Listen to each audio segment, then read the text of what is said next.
Hello students, how are you all? Welcome again to online classes. Today we start our chapter number 6 combustion and flame. ठीक है, flame means होता है ज्वाला and combustion means होता है दहन. ठीक है, व्हाट इज combustion? सबसे पहले हम यही पढ़ेंगे कि combustion होता क्या है. A chemical process in which a substance react with oxygen to give off heat is called combustion. जब कोई केमिकल प्रोसेस कोई जिसमें एक सब्सटेंस ऑक्सीजन की प्रेजेंस में बर्न होता है, मतलब या ऑक्सीजन के साथ रिएक्शन करता है, फिर उसमें क्या होता है, हीट प्रोड्यूस होती है, दैट इज़ कॉल्ड कंबशन. यानी कि हमने किसी कोई भी मटेरियल लिया, जैसे हमने कोल लिया, ठीक है, कोल को हमने ऑक्सीजन की प्रेजेंस में जलाया तो उसमें से क्या निकली, हीट निकली, थोड़ी बहुत लाइट निकली, स्मोक निकला, तो वो क्या है, कंबशन है. यानी कि कंबशन क्या होती है, केमिकल प्रोसेस होती है जो ऑक्सीजन, जिसमें क्या करता है, सब्सटेंस ऑक्सीजन के साथ रिएक्ट करेगा और हीट प्रोड्यूस करेगा, that is called combustion. The substance that undergo combustion is said to be combustible. ऐसे सब्सटेंस जिसमें कंबशन होता है वो क्या होते हैं, कंबस्टेबल सब्सटेंस होते हैं, यानी कि जो जलते हैं. It is also called fuel, उन्हें हम फ्यूल भी बोलते हैं. द फ्यूल में बी सॉलिड, लिक्विड और गैसेस. देखो फ्यूल कैसे होते हैं, तीनों फॉर्म्स में पाए जाते हैं, सॉलिड, लिक्विड एंड गैस. देखो सॉलिड में हमारा कोल हो गया, लिक्विड में हमारा पेट्रोलियम हो गया, केरोसिन हो गया, और गैसेस फॉर्म में जैसे हमारा एलपीजी हो गया. Sometimes light is also given of during combustion.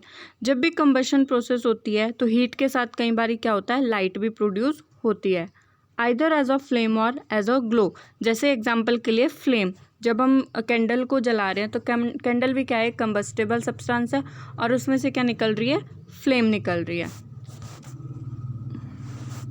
Activity 6.2, आपकी बुक में एक्टिविटी 6.1 है, वो आप खुद करोगे, ठीक है, बुक में फिल करोगे, उसको नोटबुक में भी लिखोगे और फिर मुझे चेक करवाओगे.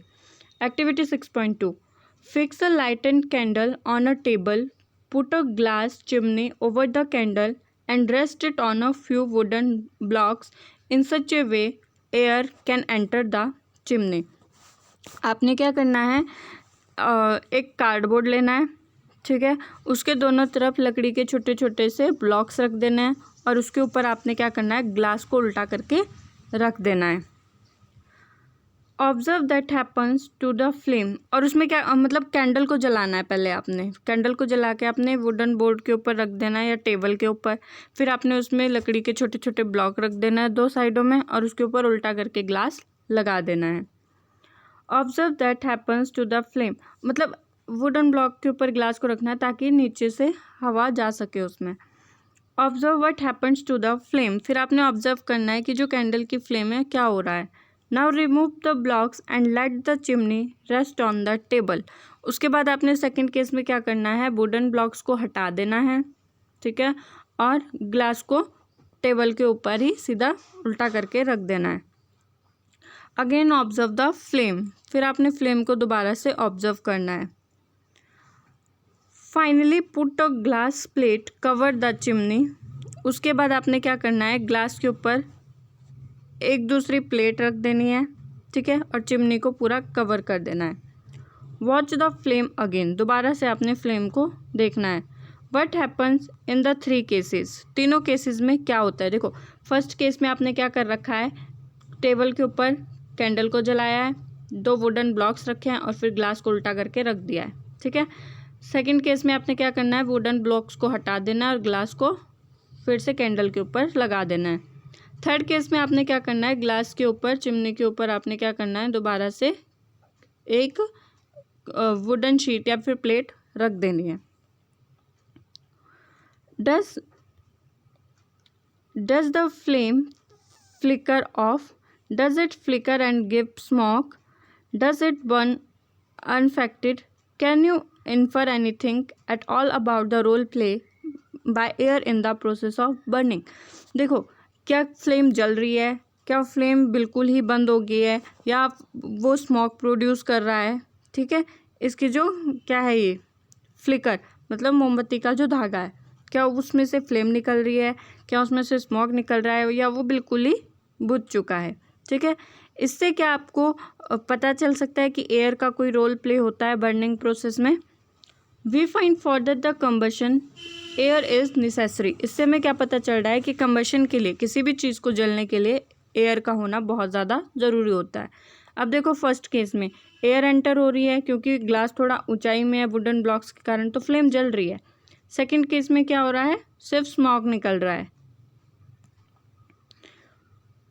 The candle burn freely in case A when air can enter the chimney from below. Case A में क्या हो रहा है, एयर एंटर हो रही है चिमनी के अंदर, इसलिए जो कैंडल है वो बिल्कुल जल रही है अच्छे से। In case B when air does not enter chimney from below and flame flicker and produce smoke. अब केस बी में क्या हो रहा है, जो फ्लिकर है वो सिर्फ स्मोक प्रोड्यूस कर रहा है क्योंकि वहाँ पे एयर एंटर नहीं हो रही है। In case of see the flame finally goes off because the air is not available. अब केस सी में क्या है, हमने ऊपर से भी प्लेट लगा दी है, तो वो क्या कर रही है, कैंडल बिल्कुल ही जलना बंद हो गई है क्योंकि कहीं से भी एयर एंटर नहीं हो रही है।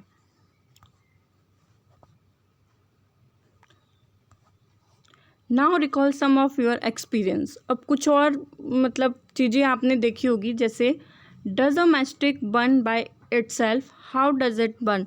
क्या जो मैचस्टिक होती है, माचिस की तिल्ली होती है, वो अपने आप ही जलना शुरू कर देती है, कैसे वो बर्न होती है। You must have had an experience of burning a piece of paper, does it burn when burning matchstick is brought near it. अब देखो आपके पास कोई पेपर है, कोई कागज़ है, ठीक है, आपने उसको जलाना है। जब आप उसके पास माचिस की तीली लेके जाओगे तो वो जलना शुरू हो जाएगा।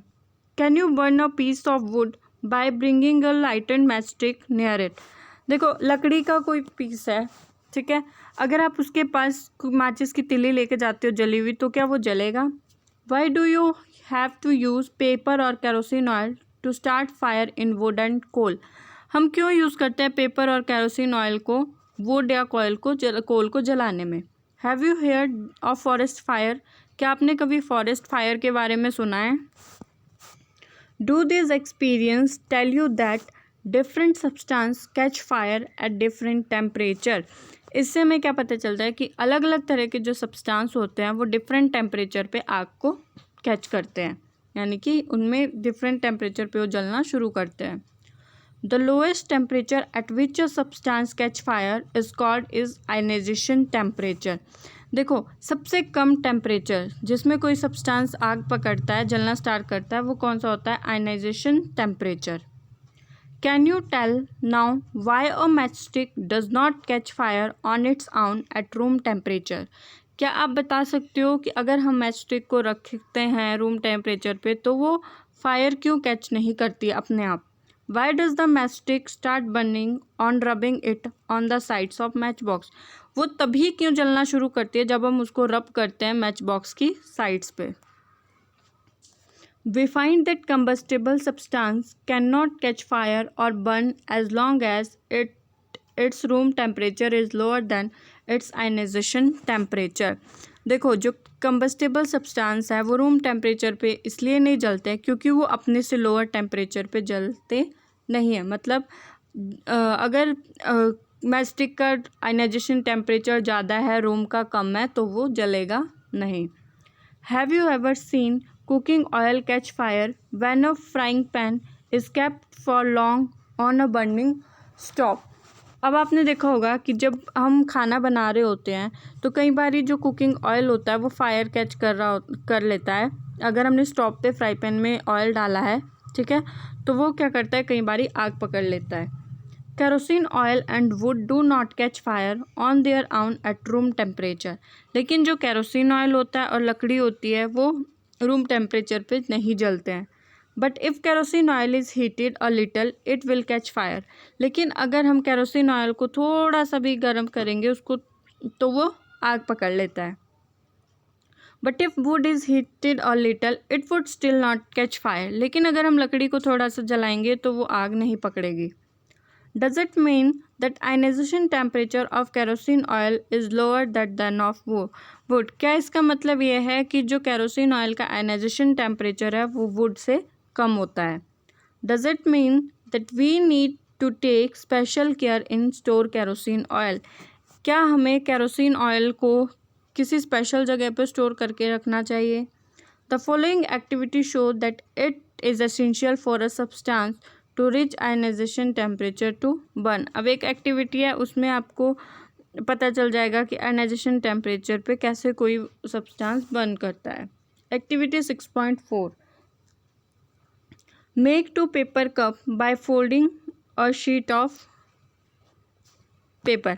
आपने क्या करना है, 2 पेपर कप्स बनाने हैं किसी भी पेपर शीट को फोल्ड करके, यानी कि आपने फनल टाइप में बनाना है इसको। pour about 50 ml of water in one of the cup. आपने क्या करना है, एक कप में थोड़ा सा पानी डालना है 50 ml। Heat both the cup separate with the candle. What do you observe? फिर आपने क्या करना है, दोनों पेपर को कैंडल की फ्लेम के ऊपर रखना है और उनको जलाना है, ठीक है। What happens to the empty paper cup? What happens to the paper cup with water? जो आपने बिना पानी के पेपर जलाया है उस केस में क्या हो रहा है, या फिर जिसमें आपने पानी डाला है उस केस में क्या हो रहा है? Does water in this cup become hot? क्या उस कप में जो पानी है वो गर्म हो रहा है? If it continue heating the cup, we can even boil water in the paper cup.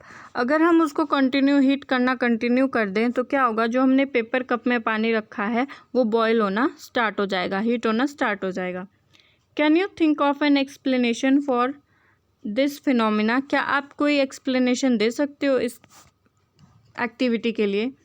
The heat supply to the paper cup is transfer to water by conduction. क्या एक्सप्लेनेशन होगी इसके लिए कि जो पेपर कप में heat है, paper cup को हम जला रहे हैं ना, हीट प्रोवाइड करवा, वहाँ की जो हीट है पेपर कप की वो वाटर में ट्रांसफ़र हो रही है by the process of conduction.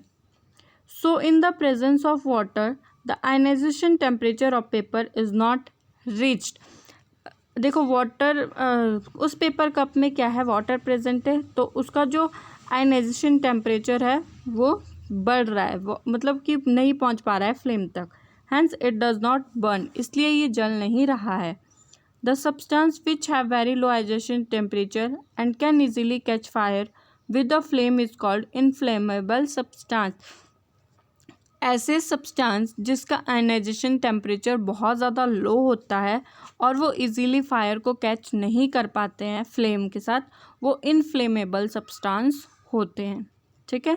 जैसे जो सब्सटेंस इजीली फायर कैच कर लेते हैं, जिनका आयनाइजेशन टेम्परेचर बहुत ज़्यादा लो होता है, तो वो हमारा आयनाइजेशन टेम्परेचर होता है। मतलब जो इजीली फायर कैच कर लेते हैं वो आयनाइजेशन टेम्परेचर होता है जिस टेम्परेचर पे। और अगर किसी का आयनाइजेशन टेम्परेचर बहुत ज़्यादा लो है, उसके बावजूद भी वो इजीली फायर कैच नहीं कर पा रहे हैं, तो वो इनफ्लेमेबल सब्सटेंस होते हैं। Example of inflammable substance are petrol, alcohol, liquefied petroleum gas etcetera. अब इनफ्लेमेबल सब्सटेंस के एग्जाम्पल क्या है हमारे? अल्कोहल हो गया, एलपीजी हो गया, पेट्रोल हो गया। Can you list some more inflammable substance? क्या आप और ज़्यादा इनफ्लेमेबल सब्सटेंस के बारे में बता सकते हो? How do we control fire? हम फायर को कैसे कंट्रोल कर सकते हैं? यू मस्ट हैव सीन और heard the of fire breaking out in our home. देखो आपने देखा भी होगा और सुना भी होगा कि कई बारी घरों में आग लग जाती है, शॉप्स एंड फैक्ट्रीज़ में आग लग जाती है। If you have seen such an accident right a short description in your notebook. अगर आपने कभी ऐसा कोई एक्सीडेंट देखा है तो आप उसके बारे में थोड़ी बहुत डिस्क्रिप्शन लिख सकते हो। Also share the experience with your classmate, और उसको आप अपने क्लासमेट के साथ भी शेयर कर सकते हो कि जब आग लगती है तो क्या होता है, किसे बुलाते हैं, फायरमैन को बुलाते हैं हम आग को बुझाने के लिए, ठीक है, या फिर उसके ऊपर रेत डालते हैं, पानी डालना शुरू करते हैं। When a fire brigade arrive, देखो जो फायर ब्रिगेड होता है, फायरमैन्स होते हैं, जब वो आते हैं तो व्हाट डज इट डू, क्या करते हैं वो आग को बुझाने के लिए? It pores water on the fire, वो क्या करेंगे, पानी को डालेंगे आग के ऊपर। Water cool the combustible material so that its temperature is brought below its ionization temperature. वो क्या करेंगे, वाटर को डालेंगे, जो जो चीज़ें जल रही है उसके ऊपर वो पानी डालेंगे, पानी क्या करेगा, कूल करेगा आयनाइजेशन टेम्परेचर को, मतलब उसको ठंडा कर देगा और आयनाइजेशन टेम्परेचर को कम कर देगा. This prevents the fire for spreading. इससे क्या होता है, आग को फैलने से बचाया जा सकता है. Water vapour also surround the combustible material. जो वाटर वेपर्स होते हैं वो क्या करते हैं, कम्बस्टेबल मटीरियल को चारों ओर से घेर लेते हैं, helping in cutting of supply of air so fire is extinguished. Water vapour से क्या होगा, जब वो कम्बस्टेबल मेटल के अराउंड चारों ओर फैल जाएंगे तो वो क्या करेगा, एयर की सप्लाई को रोक देगा, ठीक है, जिससे कि आग बुझ जाएगी. You have learn that there are 3 essential requirements for producing fire. Can you list this requirements. देखो आप 3 रिक्वायरमेंट्स होते हैं जिससे आग जल्दी से लग जाती है. कौन कौन से होते हैं वो, these are fuel, air and heat to raise temperature of the fuel beyond the ionization temperature. देखो जैसे फ्यूल होते हैं, फ्यूल में अगर एयर की सप्लाई होगी, ऑक्सीजन के वो कांटेक्ट में आएगा, या फिर हीट के कांटेक्ट में, तो क्या होगा, हीट और एयर का अगर दोनों का मिक्सचर आ जाता है फ्यूल के कांटेक्ट में तो वो आग पकड़ लेते हैं. Fire can be controlled by removing one और मोर ऑफ दिस रिक्वायरमेंट्स. अब इन दोनों में से अगर हम किसी एक रिक्वायरमेंट को रिमूव कर देते हैं वहाँ से, या तो एयर की सप्लाई को वहाँ पे रोक देते हैं या फिर हीट को कम कर देते हैं, तो हम फायर को इजीली कंट्रोल कर सकते हैं. The job of a fire extinguisher is to cut off the supply of air to bring down the temperature of fuel और बोथ. जो फायर एक्सटिंग्विशर होते हैं, यानी कि जो फायरमैन होते हैं, उनका काम क्या होता है कि वो फायर के ऊपर, जो भी आग लग रही है उसके ऊपर एयर की सप्लाई को वो रोकते हैं, ठीक है, और उसका टेम्परेचर, जो भी फ्यूल का टेम्परेचर होता है उसको कम करते हैं. Notice that the fuel is most cases can not be eliminated. If for instance a building catch fire, the whole building is the fuel. कई बारी क्या होता है कि हम फ्यूल्स का जो टेम्परेचर होता है या फिर एयर की सप्लाई होती है उसमें मतलब उसको कंट्रोल नहीं कर पाते हैं, जिसकी वजह से पूरी बिल्डिंग आग पकड़ लेती है और पूरी बिल्डिंग क्या हो जाती है, एक फ्यूल बन जाती है, वो जल जाती है पूरी तरह से. अब देखते हैं कि हम कैसे फायर को कंट्रोल कर सकते हैं और कौन कौन से मेथड्स होते हैं. The most common fire extinguisher is water. सबसे कॉमन जो फायर एक्सटिंग्विशर है, आग को बुझाने का जो तरीका है वो क्या है, वाटर, पानी. But water work only when things like wood and paper are on fire. लेकिन पानी का यूज़ हम कहाँ कर सकते हैं, जहाँ पे या तो लकड़ी में आग लगी हो या पेपर वगैरह में. If electrical equipment is on fire, water may conduct electricity and harm those trying to douse the fire. लेकिन जो इलेक्ट्रिकल इक्विपमेंट होते हैं, अगर बिजली के किसी भी प्रोडक्ट से आग लगी है तो हम वहाँ पे वाटर को यूज़ नहीं कर सकते हैं. Water is also not suitable for fire involving oil and petrol. अगर तेल से या फिर पेट्रोल से आग लगी है वहाँ पे भी हम पानी का यूज़ नहीं कर सकते हैं उसको बुझाने के लिए. Do you recall what water is heavier than oil. आपको पता है कि जो पानी होता है वो ऑयल से हैवी होता है. So it sink below the oil and oil keep burning on the top. अगर हम जहाँ पे तेल में आग लगी है उसके ऊपर पानी को डालेंगे तो पानी तो वाटर से हैवी, ऑयल से हैवी होता है, तो वाटर क्या करेगा, नीचे बैठ जाएगा, ऑयल ऊपर फ्लोट करेगा और जलता रहेगा. For fire involving electrical equipments and inflammable material like petrol, carbon dioxide is best extinguisher. अगर बिजली के किसी भी मटेरियल से आग लगी है या फिर पेट्रोल से, ठीक है, तो हम उसको कार्बन डाइऑक्साइड की हेल्प से बुझा सकते हैं. उसके लिए कार्बन डाइऑक्साइड बेस्ट एक्सटिंग्विशर है. CO2 begin heavier than oxygen, cover the fire like a blanket. देखो जो कार्बन डाइऑक्साइड होती है वो ऑक्सीजन से ज़्यादा हैवी होती है. ये क्या करता है, चारों तरफ जहाँ भी आग लगी है उसके चारों तरफ एक ब्लैंकेट का काम करता है, मतलब कवर कर देता है, जैसे वाटर करता है ना. Since the contact between the fuel and oxygen is cut off, the fire is control, जिसकी वजह से क्या होता है, ऑक्सीजन और फ्यूल के बीच का जो भी कांटेक्ट है वो बंद हो जाता है और आग बुझ जाती है। The added advantage of CO2 is that in most cases it does not harm the electrical equipment, और ये क्या करता है, बहुत से ऐसे केस है जिसमें ये इलेक्ट्रिकल इक्विपमेंट को हार्म भी नहीं करता है, नुकसान भी नहीं पहुंचाता है। How do we get the supply of carbon dioxide, कैसे हमें कार्बन डाइऑक्साइड की सप्लाई मिलेगी। It can be stored at high pressure as a liquid in cylinder, जो कार्बन डाइऑक्साइड होती है बहुत ही ज़्यादा हाई प्रेशर के साथ स्टोर करके रखी जाती है सिलेंडर में। In what form is the LPG store in cylinder, जैसे LPG को स्टोर करके रखा जाता है सिलेंडर में। When release from the cylinder CO2 expand enormously in volume and cools down, जैसे ही वो सिलेंडर से रिलीज होगी वो एक्सपेंड हो जाएगी, फैल जाएगी अपने वॉल्यूम में और उसको कूल कर देगी। So it not only form a blanket around the fire, it also brings the temperature of the fuel, जब ये ठंडी हो जाती है सिलेंडर से निकल के तो ये सिर्फ ब्लैंकेट का ही काम नहीं करती है, ये क्या करती है, टेम्परेचर, फ्यूल के टेम्परेचर को भी ठंडा कर देती है। That is why it is excellent for fire extinguisher, इसीलिए ये एक बहुत ही अच्छा आग बुझाने का एक जो है साधन है। Another way to get CO2 is release a lot of dry powder of chemicals like sodium bicarbonate or potassium bicarbonate near the fire. These chemicals give off CO2. अगर देखिए